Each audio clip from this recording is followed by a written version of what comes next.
Yolocam S7 versus Sony ZV-E10. Which one is right for content creators? You see, one camera that you're watching right now is the Yolocam S7, which costs around $800 with their brand new 18mm f1.4 MFT lens. And the other camera is the Sony ZV-E10 with a Sigma 16mm f1.4 lens. Now, that camera with that lens costs around $1,250 to $1,300, plus another $200 for the Elgato 4K-X that allows me to connect that camera through HDMI to my computer. Now the S7 connects by USB and there's no additional expense to get that connected. Now for a more fair comparison, I did turn on active stabilization on the Sony ZV-E10 to get a similar crop factor and focal length than the S7. You see, the S7 lens is about 36mm when it's a full frame equivalent, and the Sony setup is actually a 24mm equivalent. So what I've done is I've enabled active stabilization, which brings up that ZV-E10 to approximately 35mm full frame equivalent. And there's no real quality loss on the Sony ZV-E10 because of the way that the sensor works. So which one actually looks better? Camera A or camera B? Now, I'm not going to say which one is which just yet. You've got to wait till I do some of these tests, and I want you to just add in the comments below which one do you think wins in certain categories. Now, quick note, Yololiv did send me the S7 as well as their lens to test out and share my thoughts. They had absolutely zero say in what I could say and what I could not say. So all of these thoughts and feedback pieces are definitely all from me. By the way, links are in the description below if you want to check any of these items out. Now, in good light, both of these cameras look excellent. Both have very good exposure, but I kind of like camera A a little bit better. You see, camera A's exposure is a little bit more even, whereas I find camera B, it's a little bit more contrasty. So especially when you look at my face, look at the dark side of my face, camera A, you'll see it's more evenly toned.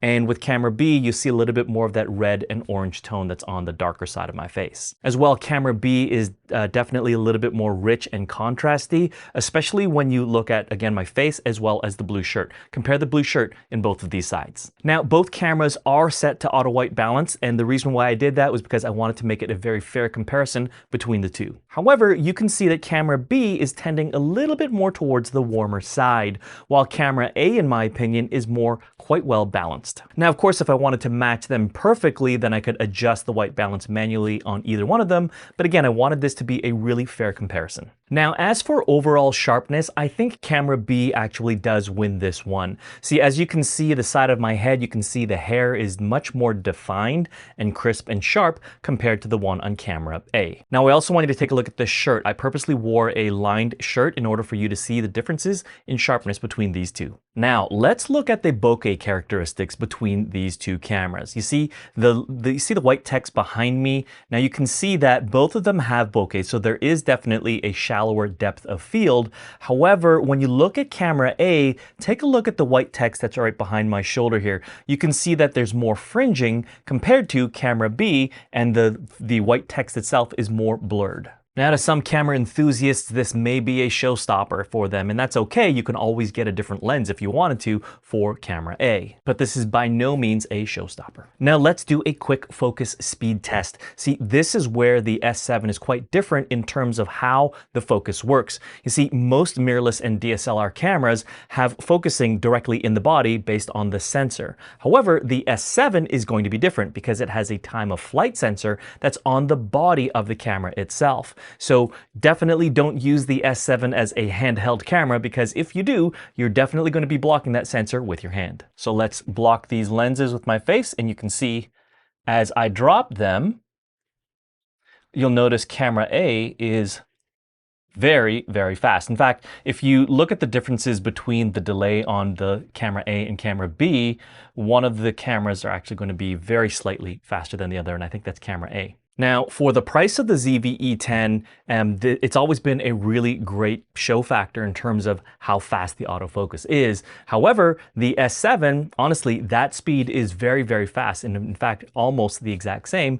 But which one is it, camera A or camera B? Now, as for 4K goodness, both of these cameras are coming in at 4K into my Ecamm Live software. However, the S7 is connected by USB directly to the Mac, and the Sony ZV-E10 is coming through the Elgato 4KX, which is then converted to USB. Now, the Sony ZV-E10 is coming in uncompressed because of that Elgato 4KX, and you can see both of these qualities in camera A and camera B as well are very, very good. All right, now you've been waiting so long, I'm just going to tell you what the reveal is. If you guessed that camera A is the Yololiv Yolocam S7, then you got it right. Now, I know these two cameras are totally different cameras. You see, the Sony you can take on the go, you can take photos, you can take videos with it, and it's wonderful. But honestly, many creators just leave the camera on their desk, and it's just a really amazing webcam. Be honest now, you know who I'm talking to.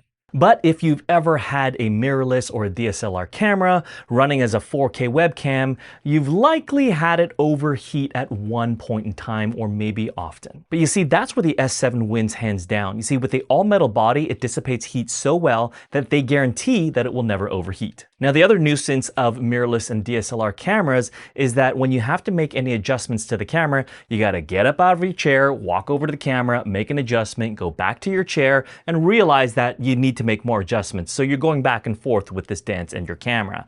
Now, with the S7, that's all software controlled. All you have to do is make sure that your camera is connected to your computer by USB and open up the Yololiv Compose software. And from there, you can make all of the real-time adjustments while you are in front of the camera, looking at the changes happening directly before your eyes. Plus, the Yolocam S7 can output HDMI 4K video at the same time as 4K over USB. Now, you've seen what it looks like in good bright lighting. Now let's take a look at what it looks like in dark lighting. So I'm just going to turn off all of my lights right now, and you can see I've got one light just over on my left side here.